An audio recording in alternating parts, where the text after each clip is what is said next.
네, 오늘 우리 계속해서 이어서 오늘 또 귀한 강연 우리 듣겠습니다. 우리 기후 정음, 올바른 기후 과학으로 녹색 기후 사기를 밝히다라는 주제로 우리 이동엽 대표님 우리 나오실 때 우리 또 큰 박수로 환영해 주시면 감사하겠습니다.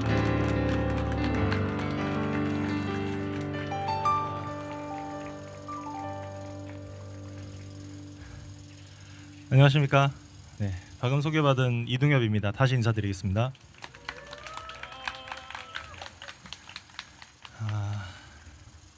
제 담임 목사님이십니다. 제가 지금 이제 기도하고 올라오면서 속으로 생각이 든 게 우리는 이미 승리했습니다였습니다. 네, 우리는 이미 승리했습니다.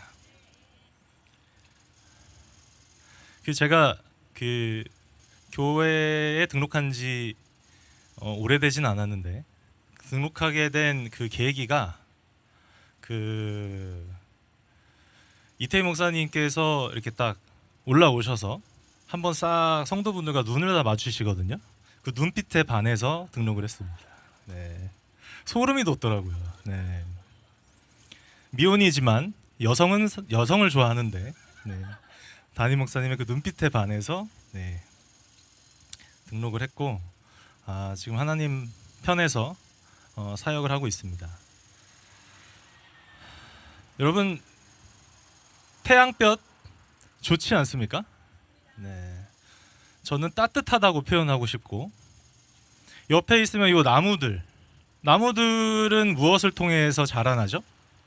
광합성이라는 네, 화학적 반응을 통해서 자라납니다.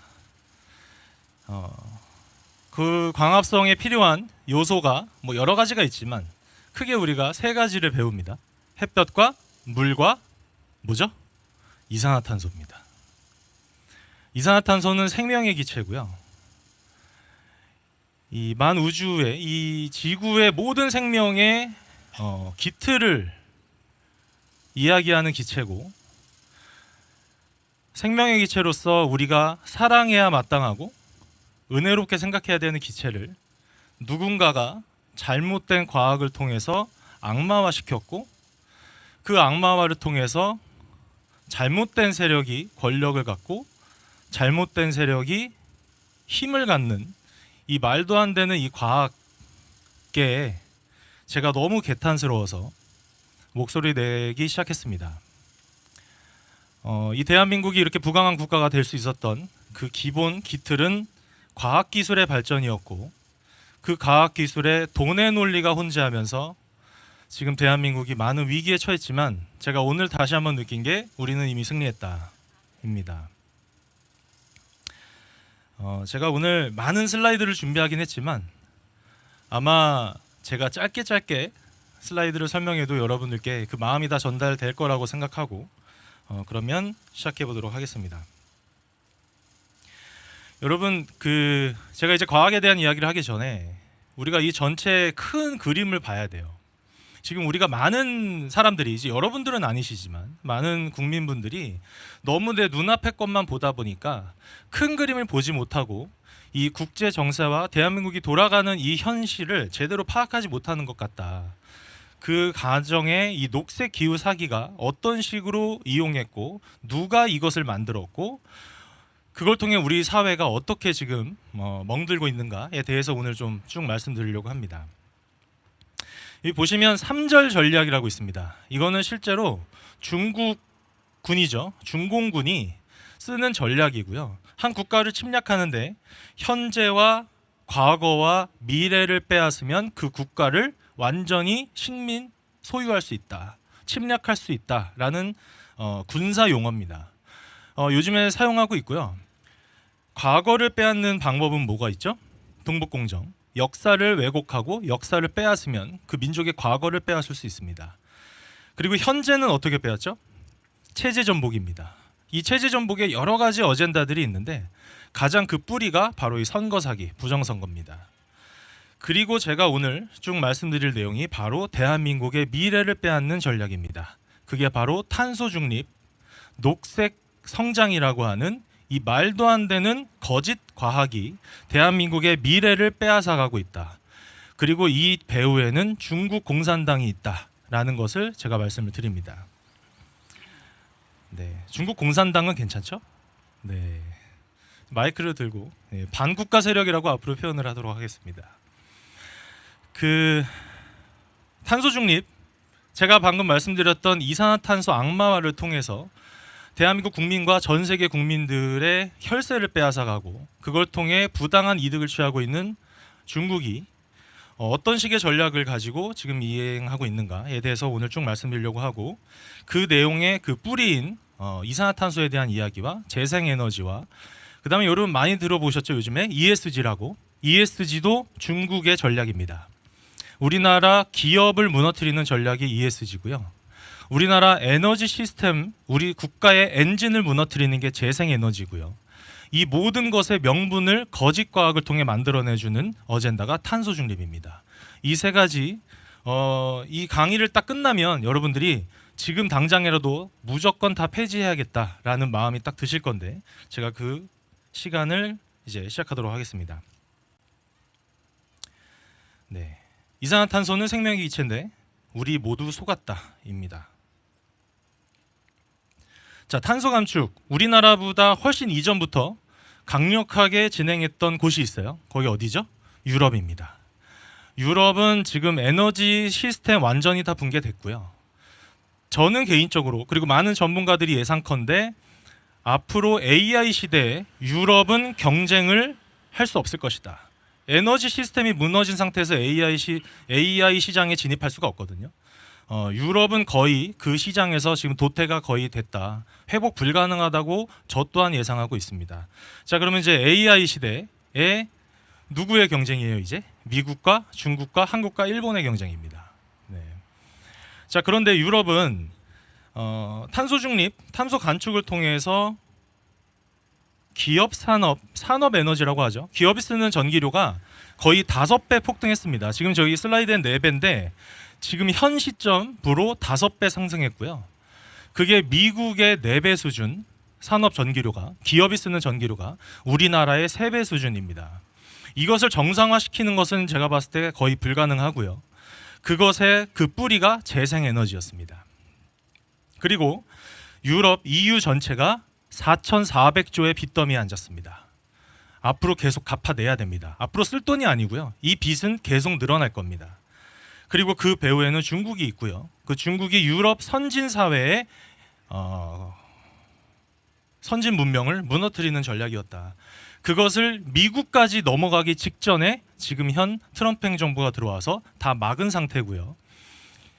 이제 미국이 막혔으니까 태양광과 풍력을 팔아야는 되겠고, 이제 어디로 그 모든 물량이 물밀듯이 들어오고 있다?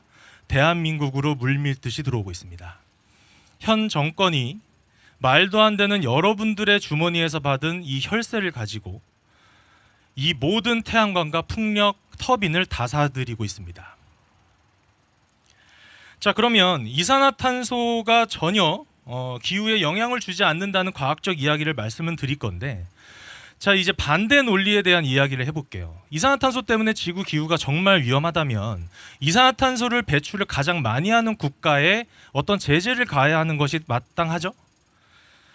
자, 여기 보시면 상위 10개국, 이산화탄소 배출량 10개국 중에 중국이 배출하는 양이 몇 %일까요? 제가 여기 10개국을 한 이유는 사실상 전 세계 한 200여 개국 중에 상위 10개국에서 배출하는 이산화탄소가 거의 대부분입니다. 우리나라가 9위고요. 1등이 중국인데 이 10개국 중에 45%가 중국에서 배출합니다. 자, 그러면 중국에 어떤 제재를 가하는 게 맞지 않겠습니까? 이산화탄소가 정말 위험한 기체라면. 자, 그런데 이 파리 기후 협약은 중국은 분담금을 단 1원도 내지 않고요. 선진 문명에게 연간 420조의 분담금을 내게끔 전 세계가 담합한 잘못된 정치 협약입니다. 그래서 트럼프 행정부는 2017년뿐만 아니라 이번 행정부 때도 바로 탈퇴를 했고요. 그 뒤 이어서 그 배후에 있는 UN 66개 기구도 탈퇴를 했고요. 그 다음에 대한민국 송도에 있는 녹색 기후 기금도 탈퇴를 했습니다. 이 세 가지가 모든 녹색 카르텔의 뿌리라고 보시면 되고, 그 본진 중에 하나, 돈의 흐름을 모든 것을 관장하는 기구가 어디에 있었다고요? 대한민국 송도에 있습니다. 지금 우연찮게 이번에 우파 진영에서 이제 인천에 큰 움직임이 벌어지고 있죠. 그게 저는 또 다 하나님의 뜻이라고 생각을 합니다. 인천이 바뀌어야 됩니다. 자, 이산화탄소는 지구의 기후를 조절한다고 믿는 것은 무엇과 같대요? 마술을 믿는 것과 같다. 자, 리처드 린첸 교수님이시고요. 제가 참 존경하는 과학자시고 MIT 공대의 석좌 교수십니다. 전 세계 기후 과학의 거의 대가라고 보시면 됩니다. 자, 그러면 이제 과학적인 이야기로 시작해 보겠습니다. 자, 첫 번째 과학적 팩트입니다. 자, 온실가스 중에 수증기가 가장 강력한 온실가스고요. 이산화탄소의 몇 배 더 강력하대요? 네, 70에서 100배. 사실은 그 이상인데 보수적으로 100배입니다. 이산화탄소보다 훨씬 더 강력한 온실가스 효과를 어떻게 질량적으로나 영향력적으로나 갖고 있는 게 수증기입니다. 자, 이건 과학적 팩트고요. 기후위기를 주장하는 과학자 그 누구도 이 과학적 논리는 부정할 수 없습니다. 자, 그 다음에 이제 두 번째 과학적 팩트입니다. 자, 그러면 이산화탄소는 지구상에 배출되는 전체 량 중에 인간의 배출량이 있고 자연적으로 배출되는 양이 있어요. 인간의 배출량은 뭐예요? 우리가 흔히 알고 있는 내연기관 자동차, 공장을 돌리면서 우리가 숨을 쉬면서 나오는 이산화탄소. 자연적 배출량은 뭘까요? 해양에서 화산 폭발로 통해 화산 활동을 통해서 그 다음에 동식물이 부패하면서 발생하는 이산화탄소입니다. 자, 그런데 둘 중에 무엇이 크대요? 더? 배출량이? 자연적으로 배출량이 훨씬 큽니다. 자, 그러면 이 두 가지는 어느 과학자도 누구도 부정할 수 없는 과학적 팩트인데 이 두 가지를 딱 가슴에 새기시고 그 다음 다이아그램을 하나 보도록 하겠습니다. 자, 이 다이아그램은 전국에 그리고 전 세계에 많은 기후학자들과 학생들이 온실가스 기체별 비율이라고 배우는 교과서에 있는 다이아그램입니다. 자, 이 다이아그램에 보시면 인간에 배출된 이산화탄소량이 57%라고 명시되어 있어요. 자, 그런데 두 가지 오류가 있습니다. 이 다이아그램에. 자, 첫 번째 오류가 뭘까요? 제가 첫 번째 과학적 팩트가 뭐라고 했어요? 수증기가 가장 강력한 온실가스라고 했죠. 그런데 이 다이아그램에선 수증기를 제외시켰습니다. 의도적인 겁니다, 여러분. 네. 자, 그러면 수증기를 넣으면 다이아그램은 우리가 어떻게 배워야 하는 것인가? 이렇게 변합니다. 약 95%가 수증기고요. 약 3점 몇 퍼센트 정도가 이산화탄소고 나머지 다양한 온실가스들이 있습니다. 그리고 우리는 이 다이아그램으로 초등학생, 중학생, 고등학생들을 가르쳐야 하는 것이고요. 모든 기후학자들이 학교 교과서에 이 다이아그램을 넣고 배워야 하는 것입니다. 그런데 이 수증기를 제외한 다이아그램으로 전 세계인들을 속인 현 교육 시스템입니다. 자, 그러면 이제 두 번째 오류는 뭘까요? 두 번째 오류. 자, 인간이 배출한 양과 자연적 배출량이 무엇이 지금 더 크게 되어 있어요? 다이아그램이? 그렇죠. 인간이 배출량이 더 크게 되어 있어요. 제가 아까 전에 자연적 배출량이 훨씬 크다고 했잖아요. 자, 이 자연적 배출량에 무엇을 제외시켰냐? 해양, 화산, 식물, 동물로 인한 발생된 이산화탄소를 전부 다 제외시킵니다. 여기에 포함된 이산화탄소는 deforestation, 벌목을 통해서 발생되는 이산화탄소 양만 이 안에 포함시킨 거예요. 자, 이런 잘못된 다이아그램으로 전 세계인들이 배우니까 그냥 다 속는 거죠. 자, 그러면 이것을 다 넣으면 또 다이아그램은 이렇게 됩니다. 자연적 배출량이 약 97%, 인간이 기여하는 양은 3% 정도의 수준에 불과합니다. 자, 그러면 아까 전에 보여드렸던 다이아그램과 지금 현 다이아그램을 다 더해서 새롭게 공식화돼서 실제 과학적 진실은 무엇이냐? 지난 140년간 연간 이산화탄소 증가량은 지구 대기 중에 100만 분의 1 수준입니다. 인간이 기여하는 양은 전 지구량의 100만 분의 1 수준밖에 안 됩니다. 그런 이산화탄소를 줄이겠다고 탄소 중립 정책을 만들어서 전 세계인의 수천조 혈세를 말도 안 되는 정책에 쏟아부었던 탄소 중립 정책이었습니다. 그리고 많은 미국과 유럽 선진 사회는 깨어났습니다. 근데 마지막 선진 사회인 대한민국만 깨어나지 못하고 여러분들의 혈세가 완전히 다 쓰레기통에 그리고 잘못된 곳에 쓰여지고 있는 현 과학계입니다. 자, 그러면 이제 이산화탄소에 대한 이야기를 했어요. 자, 그러면 과연 무엇이 가장 강력한 기후와 기온에 영향을 주는 요소일까? 이제 궁금하잖아요. 저는 이산화탄소가 아니라고 말씀을 드렸어요. 자, 무엇일까? 수증기, 지구상의 수증기는 뭐예요? 구름과 그 다음에 더 강력한 것은 여러분들 지금 가리고 계시는 태양입니다. 태양의 활동량. 자, 보시면 빨간색 라인은 태양의 활동량이고요. 검정색 라인은 지구 평균 기온값입니다. 지난 100년간의 데이터입니다. 상관관계 보이시나요? 같이 움직이죠. 네, 지구의 기온은 태양의 활동량으로 거의 결정이 납니다. 이산화탄소 같은 극미량의 기체로 기후와 기온이 변한다고 주장하는 것은 완전히 잘못된 과학이다라고 말씀을 드리고 옵니다. 이산화탄소와 지구 평균 기온값의 그 상관관계를 보시면 이렇게 이산화탄소 농도가 엄청 높을 때 지구 기온값이 거의 변하지 않은 시기도 있었고요. 이산화탄소 농도가 높아질 때 지구 기온값이 낮아지는 시기도 있었고, 이산화탄소 농도가 낮아질 때 지구 기온값이 높아지는 시기도 있었습니다. 상관관계는 거의 찾아볼 수 없습니다.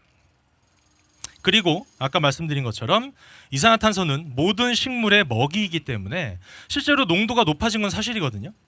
그래서 위성 연구에 따르면 미국 대륙의 2배 크기만큼의 식물의 잎의 면적이 지난 30년간 늘어났습니다. 여러분, 지구 역사상 전례 없는 녹지화가 진행 중입니다. 이것이 과학적 팩트입니다. 그런데 여러분, 언론에서 이런 뉴스 보지 못하시죠? 네, 편집, 은폐, 조작합니다.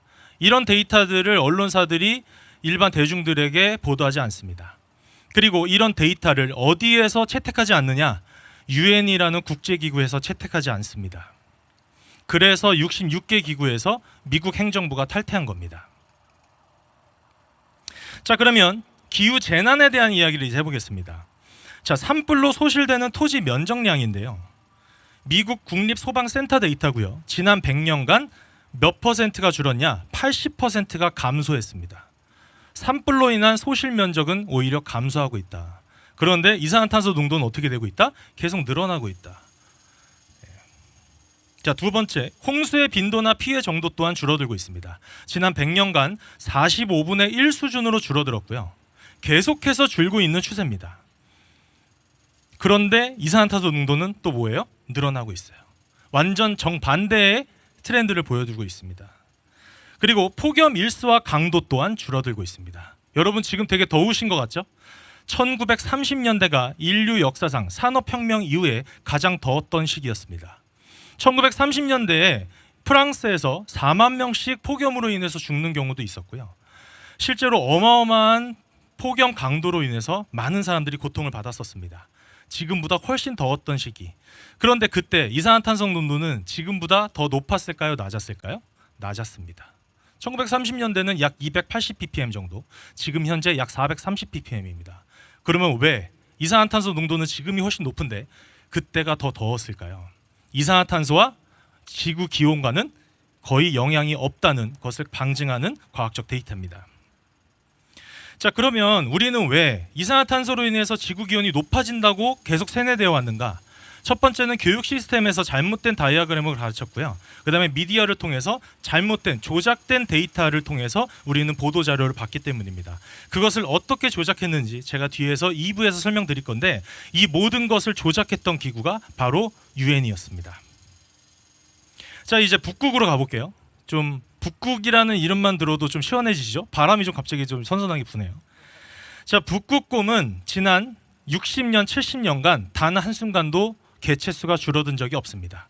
1950년대 5천 마리 수준에서 현재 3만 2천 마리 수준으로 늘어났고요. 그런데 우리는 언론사를 통해서, 그 다음에 많은 홍보물을 통해서 우리 인류가 배출한 이산화탄소 때문에 북극곰이 삶의 터전을 잃어간다라는 잘못된 거짓 보도를 통해 많은 홍보와 후원을 했죠. 요즘에 근데 여러분, 북극곰 관련된 홍보 영상 많이 보이시나요? 잘 없어요. 왜 그래요? 이제 통계가 발표가 됐어요. 2019년 전후로. 그래서 이제 북극곰이 줄어드니까 우리 후원 좀 해주세요. 안 먹히는 거예요, 대중들한테. 그렇게 해서 새롭게 나온 어젠다가 보다 최근에 화두되고 있는 북극 항로입니다. 북극 항로도 여러분 열리지 않습니다. 자, 그러면 북극 항로 이야기 해보겠습니다. 북극 빙하는 과연 줄어들고 있냐? 아닙니다. 전혀 줄어들고 있지 않습니다. 자, 보시면 녹색 부분은요, 2012년부터 2025년까지 빙하가 늘어났던 지역이고요. 빨간색은 빙하가 줄어들던 지역입니다. 녹색이 커요? 빨간색이 커요? 녹색이 넓죠? 네. 북극의 빙하량은 늘어나고 있습니다. 그리고 2026년 1월 달에 측정한 위성 사진인데 보시면 꽉 차 있죠? 하얀색으로. 과연 이 광활한 북극 빙하를 어떻게 뚫고 그 큰 무역선이 지나가겠다는 건지 저는 도무지 이해가 가지 않습니다. 쇠빙선 말씀하시는데 쇠빙선으로 이 전체를 뚫고 간다는 것은 정말 불가능하고요. 어느 정도 육지까지 들어갈 수 있는 빙하 정도는 쇠빙선으로 들어갈 수는 있습니다. 하지만 이 전체를 중간을 관통해서 들어간다? 말도 안 되는 거짓입니다. 자, 그래서 이런 내용들을 이제 많은 국민분들께 알리는 역할을 언론사들이 해야 되는데 전혀 움직이지 않는 언론사의 안타까움을 가지고 제가 활동을 하고 있습니다. 자, 그러면 이제 7번째 팩트입니다. 기후변화는 뭐래요? 꼭 있어야 하는 자연의 섭리입니다. 봄, 여름, 가을, 겨울 기후의 변화는 있어야 인류는 살아갈 수 있고요. 눈이 내리고 비가 내리고 땡볕이 쬐이고 기후는 계속 변하는 것입니다.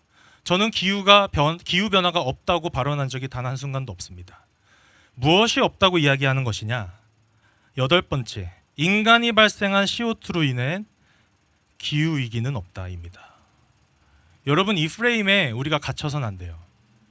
기후 변화는 있는 것이고요. 우리 인간에 의한 기후 위기 따위는 없다는 것. 이 두 가지는 명백히 다른데 우리가 이런 주장을 하면 누군가는 이렇게 지적을 합니다.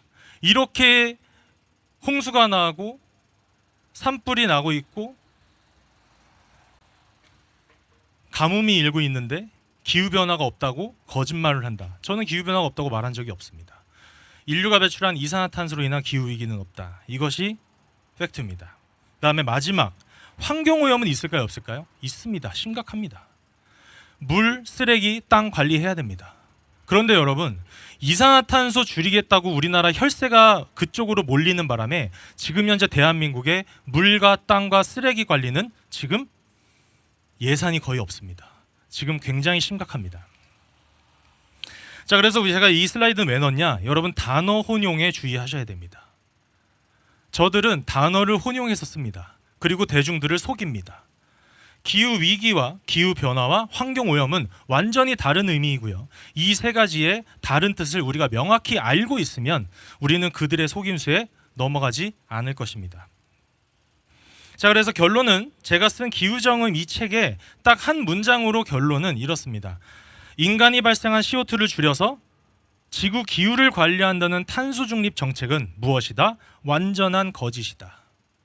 그리고 과학계는 이것을 다 압니다. 그럼에도 불구하고 다 침묵합니다. 네, 침묵합니다. 저는 참 마음이 아픕니다. 누구보다 과학자는 과학적 팩트에 소리를 내야 되는 거거든요. 그런데 지난 7년간 제 은사님이신 이화여대 명예교수님이신 박석순 교수님이 혼자서 7년 동안 바른 소리 하셨고 그 길에 저 또한 이제 나서서 함께 해야겠다는 생각을 가지고 활동을 하고 있습니다. 자, 그러면 이제 지금까지 이제 과학적 이야기였어요. 사실 이 정도만 여러분들이 딱 들으셔도 이제 이해되시죠? 이산화탄소가 전혀 문제가 아니라는 거 여러분들이 어느 정도 이해되시죠? 사실상 일반 과학자분들, 이산화탄소 주장하시는 분들도 지금 한 20분 정도의 이야기만 들으면요, 사실은 주장 못합니다. 자, 그러면 데이터를 어떻게 조작하느냐, 그 두 가지 사례를 보여드리도록 하겠습니다. 여기 보시면 어느 기업의 11년간 영업이익 추이입니다. 여러분, 두 기업 중에 어디에 투자하시겠어요? 여러분 같으면? 오른쪽 왼쪽? 그렇죠? 이쪽에 데이터를 갖고 있는, 영업이익 추이를 갖고 있는 기업에 투자하시겠죠? 근데 정답은 같은 기업입니다. 근데 같은 기업인데 어떻게 그래프가 다를까? 보시면 Y축이 달라요. 한쪽은 Y축을 좁게 뒀고요, 한쪽은 Y축을 크게 뒀습니다. 그러니까 같은 데이터 값도 Y축을 크게 두면 편편한 그래프가 되고요, Y축을 작게 두면 굉장히 큰 변화폭을 가져갑니다. 자, 이런 식으로 기후 데이터를 조작 은폐하는 것입니다. 같은 데이터를 가지고 과학자 혹은 정책 기반자 혹은 누군가가 일반 대중들에게 편편한 그래프를 보여주고 싶으면 y축 값을 크게 가져가는 거고요. 많이 큰 변화치를 보여주고 싶으면 y축 값을 작게 가져가는 겁니다. 이것이 y축 조작을 통해서 데이터를 은폐시킨다라는 거고요. 자, 이거는 두 번째 사례인데, 보시면 아까 전에 폭염 강도 지수에 1930년대가 가장 더웠다고 했죠. 이 앞단의 데이터를 삭제하고 1960년대부터 데이터를 만 채택합니다. 그리고 이산화탄소 농도를 딱 갖다 붙입니다. 이렇게 해서 이 데이터만 전 세계 UN 같은 기구에서 채택을 하는 거예요. 그리고 구글에도 검색해 보시면 1960년대 이후 데이터 값만 보여줍니다. 자, 저는 이것을 검열을 하고 있는 것인지 누군가가 아무도 올리지 않아도 없는 것인지는 모르겠는데, 어떤 형태로든 대중들은 이런 데이터 값으로부터 멀어져 있다. 자, 이 데이터 보시면 이제 어떻게 보이세요? 진짜 이산화탄소 늘어나서 지구 기온이 높아지는 것 같죠? 자, 이런 식으로 데이터를 조작하더라. 자, 그래서 UNIPCC라고 하는 정부 간 기후 협의체입니다. 전 세계 이 탄소 중립을 관장하는 UN 기구 중에 하나인데, 여기에서 이제 미국이 탈퇴를 한 건데, 여기에서 발간한 6번째 보고서가 이 말도 안 되는 과학 데이터들을 다량 채택해 있습니다. 물론 그 전부터도 많았는데요. 6번째는 정말 역사상 총망라해서 다 넣었더라고요. 저도 정말 깜짝 놀랐습니다. 그리고 그 데이터 하나하나를 전부 다 비판한, 논리적으로 과학적으로 비판한 비판서를 만든 기구가 제가 속해 있는 클라이밋 인텔리전스, 클린텔이라고 하는 국제 기구고요. 그 기구에서 이 모든 것을 규명하면서 현 미 트럼프 행정부에 이 모든 데이터를 넘겼고, 그걸 통해서 UN 산하 66개 기구에 탈퇴하고 모든 녹색 어젠다에 들어가는 미국 예산을 다 삭감하는 정책을 만들게끔 한 큰 공을 했던 기구에 지금 현재 저는 한국 대표를 맡고 있는 겁니다. 이 클라이밋 인텔리전스는 미국의 CO2 콜리전이라고 하는 이산화탄소 연맹이라고 합니다. 거기는 미국의 오일 파워가 후원을 하고 있고요. 그 다음에 미 행정부 트럼프 관련 재단에서 다 후원을 합니다. 그리고 헤리티지 아시죠? 헤리티지 그 재단에서도 후원을 합니다. 그리고 매년 세계 기후 총회를 사실은 유엔에서도 했고 헤리티지 재단에서도 했었는데, 올해는 유엔에서 아마 못할 겁니다. 왜 못할까요? 돈이 없습니다. 미국이 후원금 다 잘랐습니다. 여러분, 유엔은 조만간 파산합니다. 저는 곧 유엔이 사라질 거라고 생각합니다. 그리고 헤리티지 재단이 올해 역사상 가장 크게 세계 기후 총회를 했고요. 거기에 미국 환경부 장관부터 리제알린, 그다음에 트럼프 행정부의 정말 큼직큼직한 정재계 인사들이 다 왔고, 거기에 클린텔 코리아도 함께했고, 박석순 대사님이 가셔서 그 모든 사람들과 그 뜻을 함께 하셨습니다. 자, 그러면 클린텔에 대해서 간단하게 한 슬라이드만 좀 설명드릴게요. 전 세계 40개국에 2,000명의 기후 전문가가 있고요. 그 사람들이 이 모든 것을 규명을 한 거고, 현재는 바슬라프 클라우스 전 체코 대통령이 회장이십니다. 이분이 공산 시대를 척결하신 분이고요. 누구보다 사회주의를 싫어하시는 분입니다. 자, 그리고 26분의 세계적 대사분들이 계신데, 가장 유명한 분이 노벨 물리학상 수상자이신 양자역학의 아버지라고 불리는 이 존 클라우저 박사님이 대사님으로 계십니다. 자, 이분이 2022년도 노미네이트인데 2023년도에 그 전년도에 수상하시고 퀀텀 코리아에 오셨어요.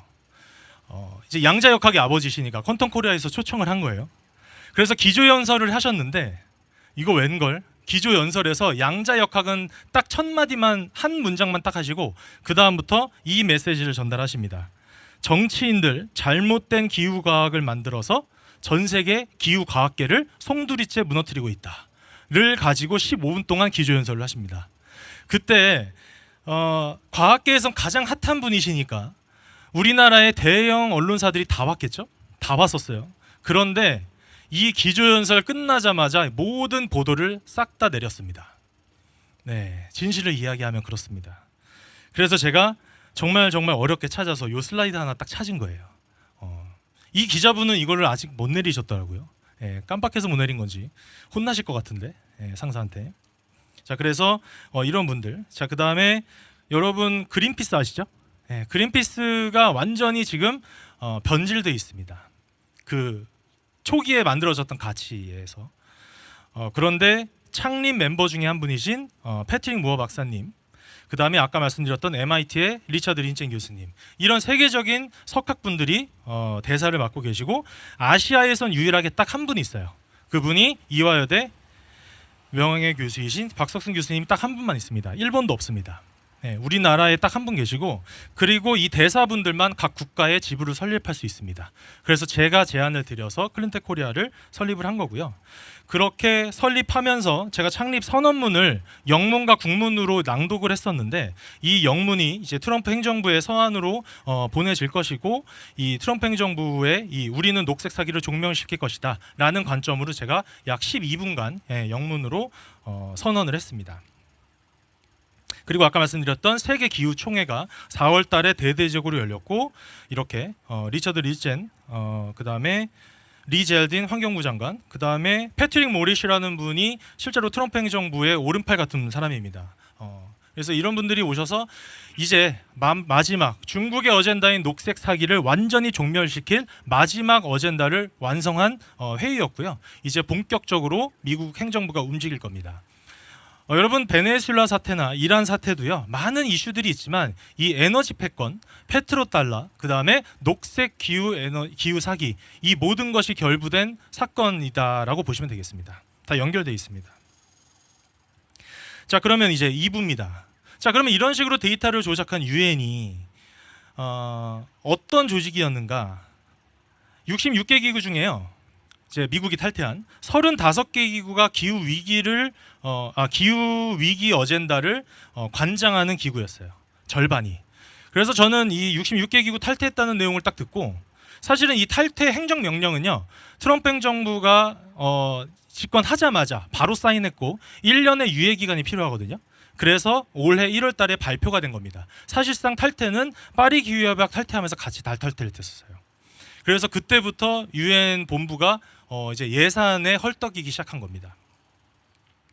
자, 35개가 기후 어젠다인데, 이 모든 녹색 기후 사기에 2명의 파이어니어가 있는데, 제가 그 단어를 쓰는 게 맞는지 모르겠지만 그 두 사람 모두 한국 사람입니다.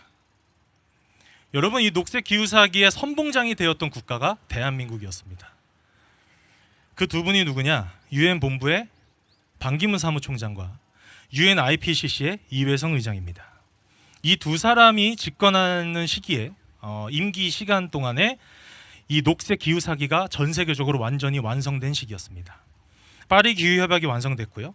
SDG 탄소 중립 정책 완성됐고요. 그 다음에 지금 현재 송도에 있는 녹색 기후 기금도 완성됐었습니다.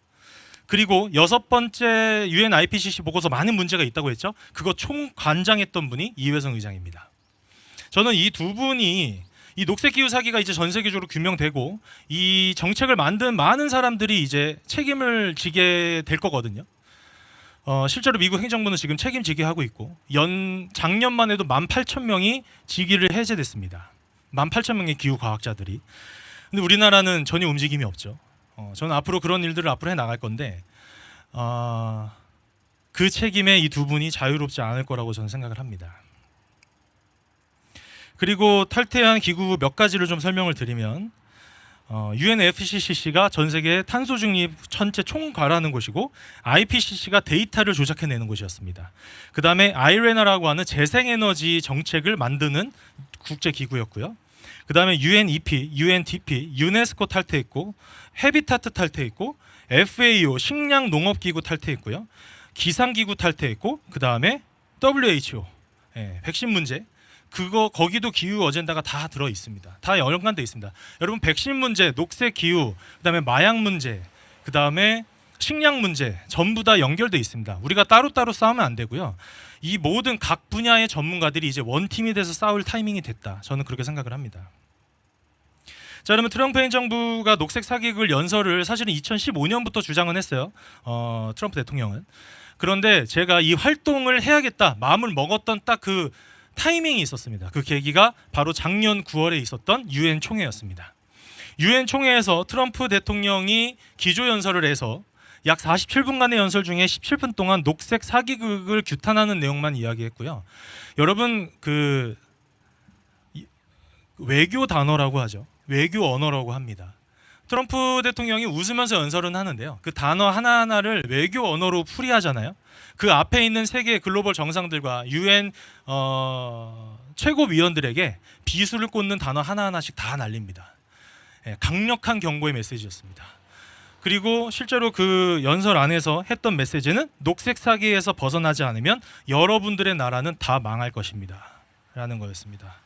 그런데 여러분, 선진 사회에서 거의 지금 우리나라만 깨어나지 못하고 있습니다. 일본도 깨어났습니다.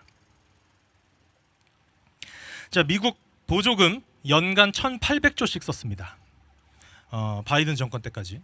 그런데 트럼프 행정부가 집권하자마자 행정명령 100몇 개 사인했잖아요. 그 중에 하나가 이 1,800조 녹색 보조금 전면 다 폐지. 싹 다 막으니까 지금 현재 녹색 카르텔에 돈줄이 다 말려 있습니다. 그런데 지금 그 돈줄을 다시 열어주려고 지금 누구 돈이 쓰이기 직전이다. 대한민국 혈세가 쓰여지기 직전입니다. 자, 그리고 에이펙에도 오셨었잖아요. 그때 제가 크렌텔 코리아가 이제 경주에 내려가서 트럼프 대통령 환영식을 했고요.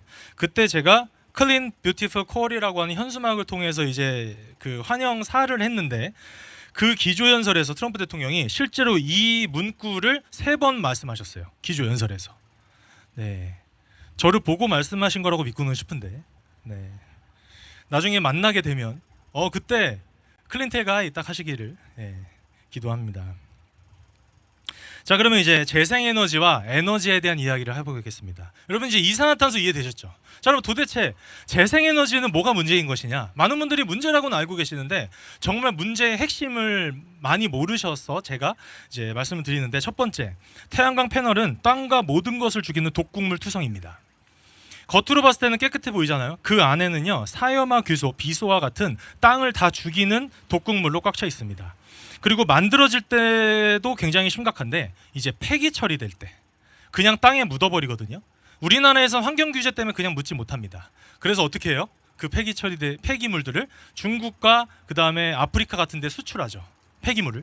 그리고 거기에서 환경 그 화학 처리를 하고 묻을까요? 안 하겠죠. 그 되게 비싸요. 화학 처리해서 묻는 게. 그냥 묻어버립니다. 그러면은 그 안에 있는 땅과 물을 다 죽여버리는 그 독극물들이 빗물로 인해서 지하수와 바다로 흘러들어가고, 땅은 다 죽고요. 바다로 들어가는 순간 정말 심각하다. 네. 그리고 많은 분들이 이제 폐배터리 말씀하시는데, 폐배터리는 그 양 자체가 굉장히 작고요. 저는 이 태양광 패널 폐기물이 훨씬 더 큰 문제가 될 거다. 부피가 너무너무 큽니다.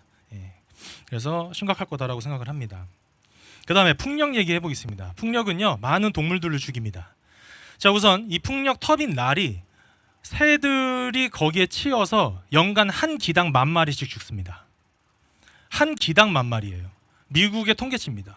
그러니까 10기면 10만 마리씩 그냥 쳐서 죽는 거예요. 자, 그 다음에 해상 풍력은 그 바다를 표류하면 안 되잖아요. 그래서 밑에 땅에다가 앵커를 딱 받쳐서 이제 고정을 시켜야 돼요. 그 앵커를 고정시킬 때 해상 망치라고 하는 파일 드라이버로 칩니다. 그 칠 때 이 음파가 어마어마하지 않겠습니까? 쇠와 쇠가 부딪히면서 막 박으니까 그때 고래와 돌고래들이 청각을 다 잃고 다 죽습니다.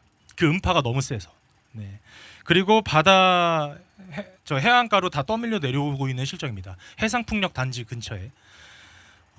그리고 이 모든 해상풍력의 대부분은 우리나라는 중국산을 수입하고 있습니다. 거의 90%가 중국산입니다. 그런데 우리나라는 뭐가 더 큰 문제냐? 국가 안보에 치명적입니다. 이제 무슨 말이냐? 여러분, 해상 밑에 들어가서 망치를 쳐야 되잖아요. 그러면 그 밑에 들어가서 그 시공을 하는 모든 기업이 다 어디 기업이라고요? 중국 기업이에요. 물론 유럽 기술력도 필요하긴 하지만 중국 기업이, 중국인들이 그 안에 들어가서 대한민국 해저 터널, 해저 전력선, 해저 인터넷망을 지금 다 파악했습니다. 이거 지으면서. 이게 다 국가 안보입니다. 유사시에 그 라인 중에 하나만 끊으면 대한민국은 인터넷이 그냥 완전히 셧다운 됩니다. 그런 식의 지금 우리나라 해저 지도가 지금 다 적국에 노출되어 있는 상태다라는 겁니다. 자, 그 다음에 전기차 한 대에 들어가는 배터리량을 만들기 위해서 땅을 얼마나 파헤쳐야 되냐? 약 222톤을 파헤쳐야 되고요. 그 중에 27톤의 광석을 추출해서 11톤의 소금물로 씻어내서 한 대에 들어가는 배터리를 만드는 겁니다. 그러면 수십 대, 수백 대, 수만 대의 전기차 배터리를 만들려면 도대체 얼마나 많은 땅을 파헤쳐야 되는 거예요?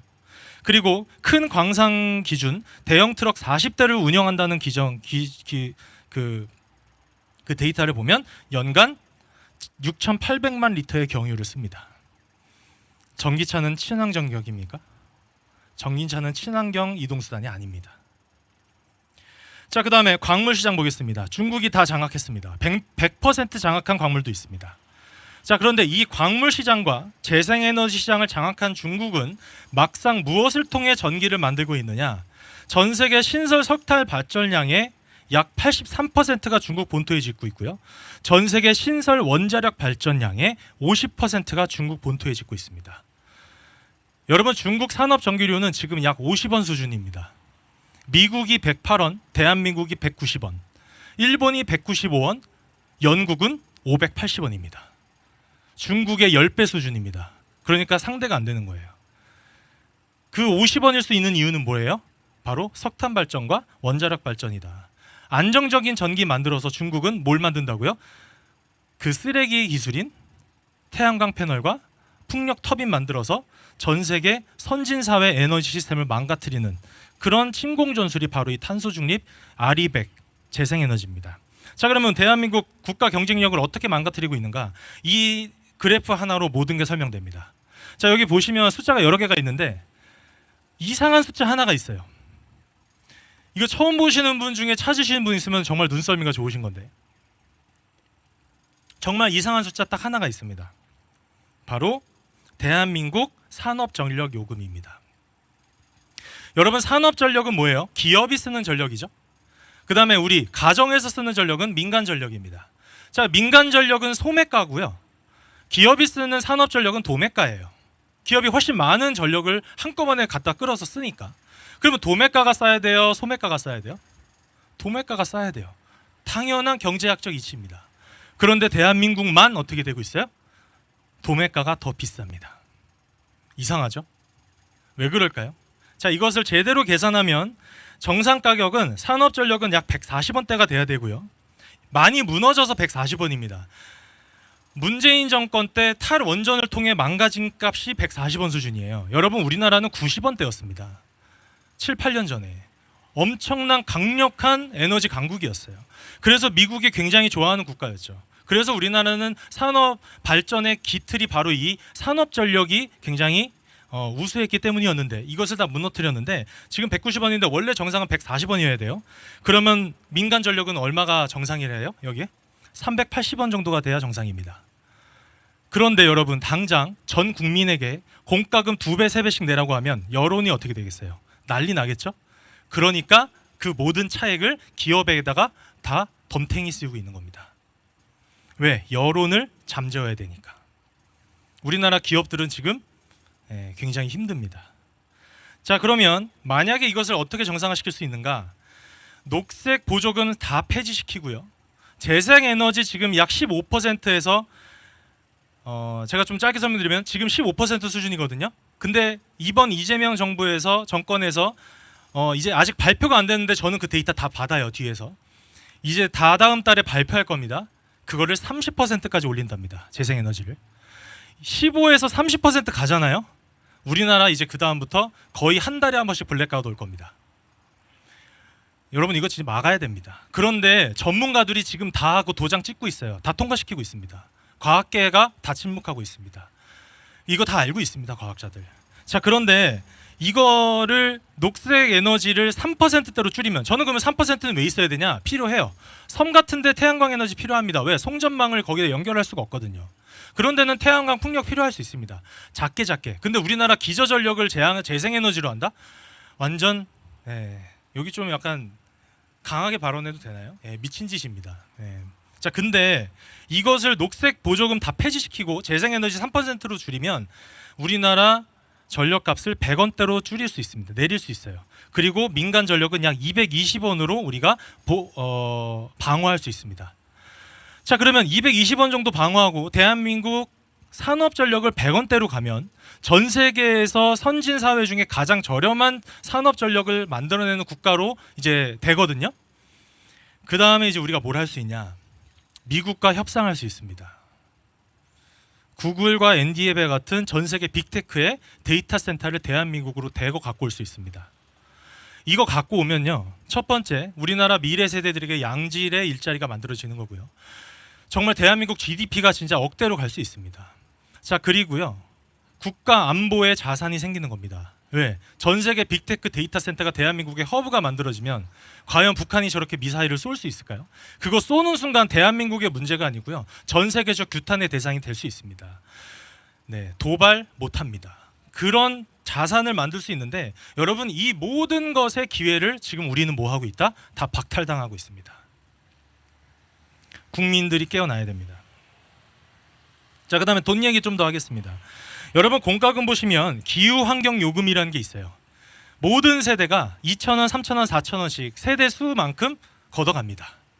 저는 이거를 국가가 국민들 상대로 삥 뜯는다고 얘기하는데, 2,000원, 3,000원이 작죠? 그렇게 큰 돈은 아니죠? 근데 전 국민이 다 냅니다. 아이들도 다 내야 돼요. 왜? 아이들도 전력을 쓴다는 논리입니다. 그게 연간 얼마냐? 5조에 육박합니다. 이 5조를 받아서 누구를 지원하냐? 녹색 에너지 사업자 보조금 지원을 주고요. 그 다음에 녹색 정책 연구자들한테 정책 프로젝트 줍니다. 그러니까 저 같은 기후 관련 전문가들이 나와서 바른 소리 한다 안 한다? 안 하죠. 이 5조가 다 내 돈이니까요. 자, 그리고 결국에 이 모든 시장이 커지면 커질수록 누가 돈이 되는 세계적인 흐름이다. 중국이 돈 버는 구조가 다 세팅이 끝나 있던 겁니다. 자, 그러면 이제 ESG 이야기해 보겠습니다. 자, ESG는 착한 기업을 만들어낸다는 명분이에요. 누구 말 잘 듣는 착한 기업? 정부 말 잘 듣는 착한 기업 만드는 프로토콜이 ESG입니다. E는 뭐예요? environment, 환경. S는 social, 사회지역 기업, 뭐 말 많이 이야기했었죠. 한 5년, 6년, 10년 전만 해도 사회지역 기업이 엄청 인기였었어요. 사회지역 기업 과도 생기고. 그게 다 이 ESG에 쓰여지는 무기 중에 하나입니다. 그 다음에 governance, 기업 지배 구조가 G입니다. 자, 근데 제가 ESG 처음 만들어질 때부터 프로토콜로 카이스트와 3일 회계법인에서 참가해서 제가 만든 사람이에요. 만든 팀에 들어가서 탄소 중립 전도사였습니다. 그리고 처음엔 이 거버넌스가 왜 있는지 저도 이상했어요. 하지만 기후 위기가 진짜라고 저도 속았었죠. 그런데 이 진실을 알게 돼서 저는 이제 바른 소리를 하려고 활동을 하고 있는 건데, 이 G가 왜 들어있는 거냐? 사실은 ESG의 G가 핵심 어젠다입니다. E와 S는 여러분 포장지예요. 그게 진짜 목적이 아닙니다. 그러면 G는 언제 쓰여지려고 하는 것이냐? 여기에 쓰여지기 위한 것이 바로 G입니다. 잘 보이세요? 국민연금과 기관사모펀드가 기업을 지배하는 법이 지금 발의가 됐습니다. 이게 무슨 말이냐면, 여러분, 공적 자금은요, 기업에 투자는 할 수 있어요. 그래서 지분은 가질 수 있어요. 근데 의결권을 가질 수 있어요, 없어요? 못 가져요. 의결권은 국가가 소유할 수 없는 겁니다. 그게 자유시장 경제의 가장 핵심 기틀입니다. 그런데 의결권을 가질 수 있게끔 개헌 법안에 다 넣었어요. 그래서 국민연금이 대한민국 대기업의 의결권을 빼앗아가는 기업 국유화 정책이 바로 저 ESG입니다. 기업 국유화는 뭐예요? 국민의 생산 수단을 국가가 소유하는 것이 바로 공산화입니다. 완벽한 사회 공산주의로 가겠다고 지금 선언한 겁니다. 네. 그래서 기업계, 금융계에 있는 사람들도 이거 다 압니다. 그런데 거기에는 목소리 내시는 분들이 있어서 저렇게 국회 세미나를 열었던 거예요. 이거 막아야 된다고. 그래서 제가 만세를 불렀죠. 아, 드디어 누군가가 금융계라도 깨어났구나. 아, 이거를 누가 알아차렸구나. ESG가 대한민국 기업 국유화에 쓰여지는 무기라는 것을 누군가가 이제 국회에서 움직이는구나. 저는 기분이 너무 좋아서 그냥 갔습니다. 1월 26일이거든요. 갔어요. 갔는데 제가 3시간을 얘기를 듣는데 ESG 이야기를 안 하는 거예요. 기업 국유화에 대한 이야기는 하는데 ESG 얘기를 안 하는 거예요. ESG가 이 모든 어젠다의 핵심인데. 그래서 제가 마지막에 끝내려고 하길래, 제가 좌장이 또 공교롭게도 카이스트 교수님이셨던 거예요. 그래서 제가 끝내려고 하시는 거 마이크를 뺏어 왔습니다. 그래서 이렇게 앞에 서서, 앞에 200명, 거기에 이제 국회의원 한 8분 계셨는데 3분 동안 모두 발언하듯이 쫙 브리핑을 해드렸어요. 이 여러분들이 지금 이야기한 이 모든 것의 진짜 핵심 어젠다는 ESG다. ESG 폐지랑 이거 같이 이야기해야 된다라는 이야기로 3분간 이야기합니다. 그 3분의 발언이 제 기우정은 TV 유튜브 채널에 다 있습니다. 네, 기우정은 구독 좋아요 부탁드립니다. 네, 깨알 홍보. 네. 자, 그래서 그 발언을 하고 저는 그 다음에 시의회에서도 했거든요. 거기서는 그래도 ESG 전문가가 한 분 정도는 초청되겠지. 저를 초대하진 않더라도 그렇게 기대하고 갔었거든요. 그런데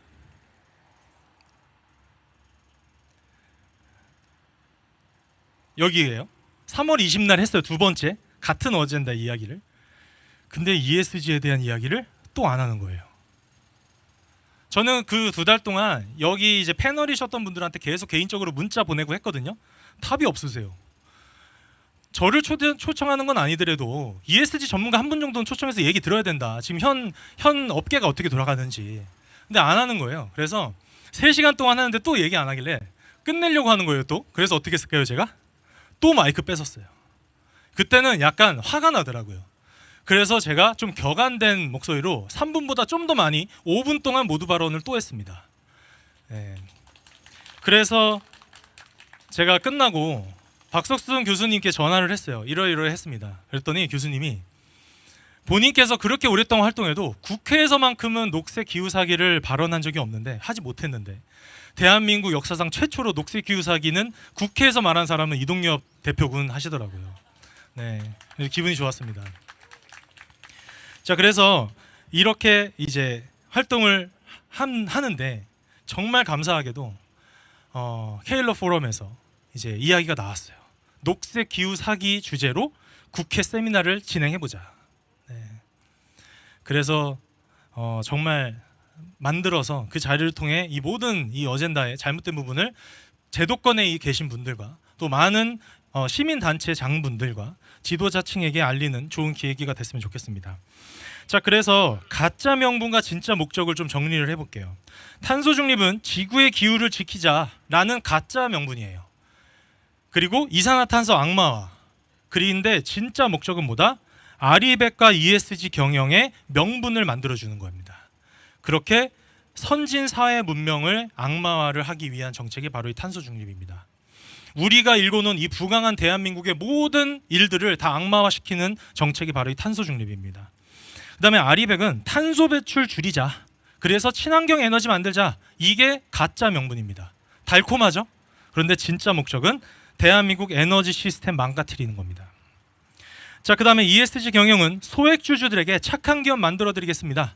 국가가 정말 좋은 기업 만들겠습니다. 이게 달콤한 가짜 명분.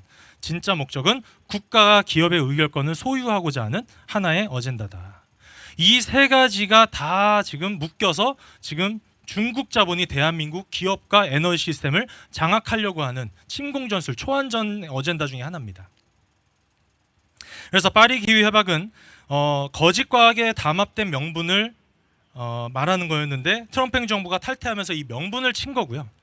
그다음에 유엔 산하 66개 기구는 녹색 소굴이었습니다. 거기를 지금 친 거고요.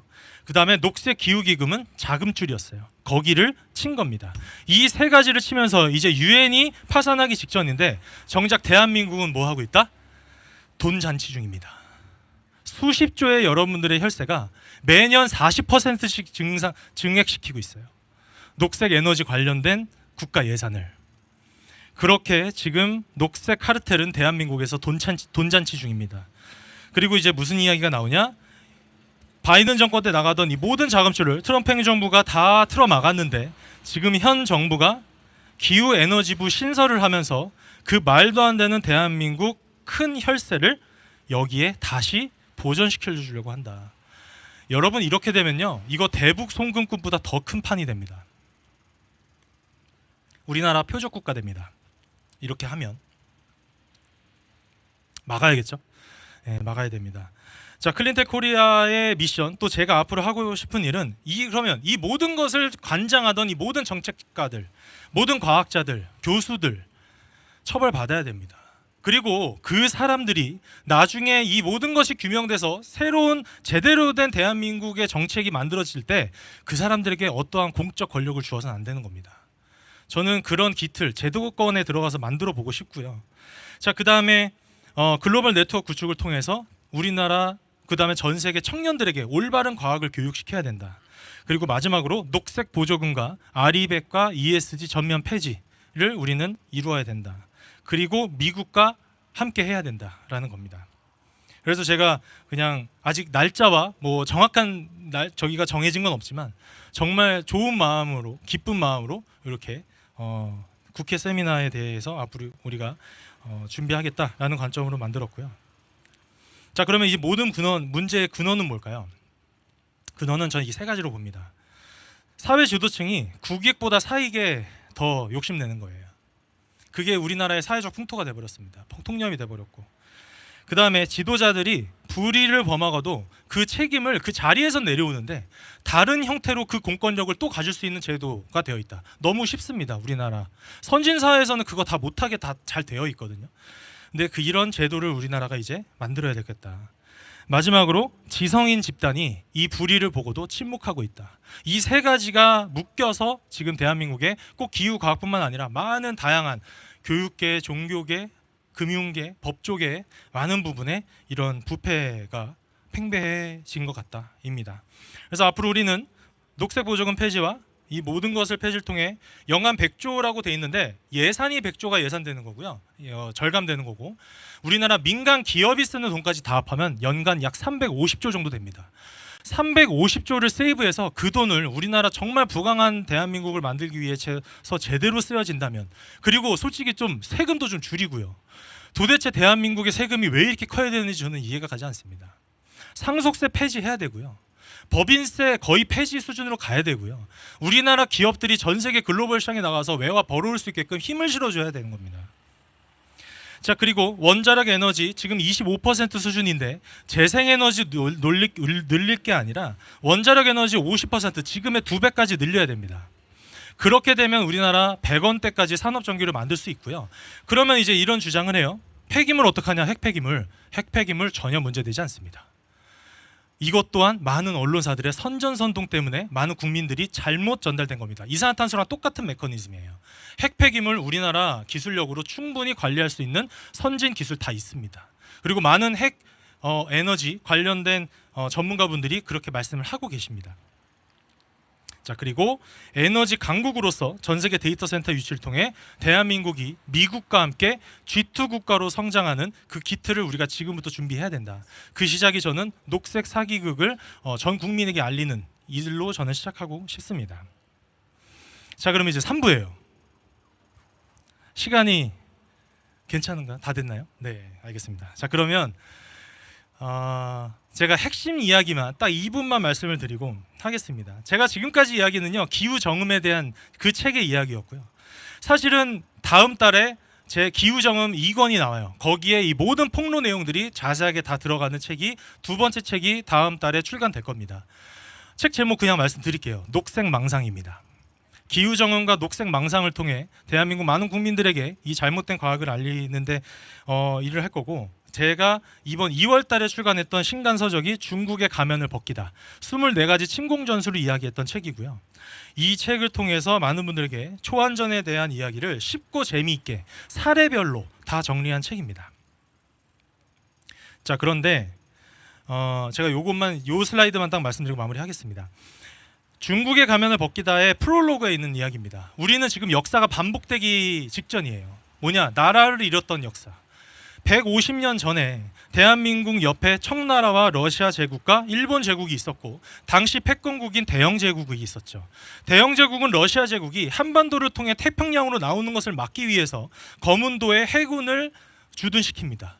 그래서 해상이 다 막히니까 시베리아 철도를 러시아 제국이 기획했던 거고요.